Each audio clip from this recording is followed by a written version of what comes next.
project. Basically, we read a book in English where we had to answer comprehension questions throughout the story, and answering those comprehension questions, you would get points based on how fast and how well you answered a question.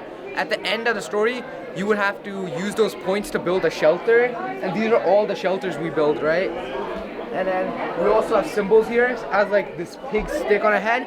So in the story, there was a monster, what they believed was a monster on the island, and then they gave this pig's head on a stick to it as a sacrifice, but the monster turned out to only be a dead pilot, because the story revolves around like British boys whose plane crashed on an island, and then they had to survive on the island.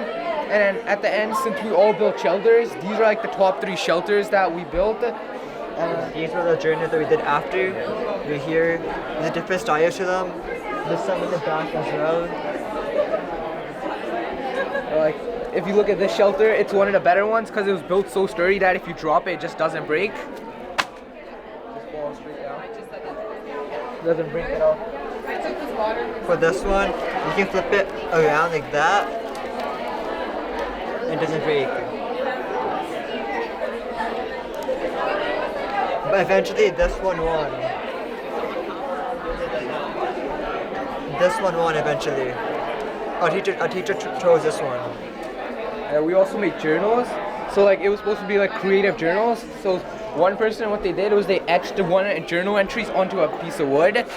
So this is their entire journal. And they just used a laser cutter to put it onto wood. Some people decide to make a book. So like this is their entire journal.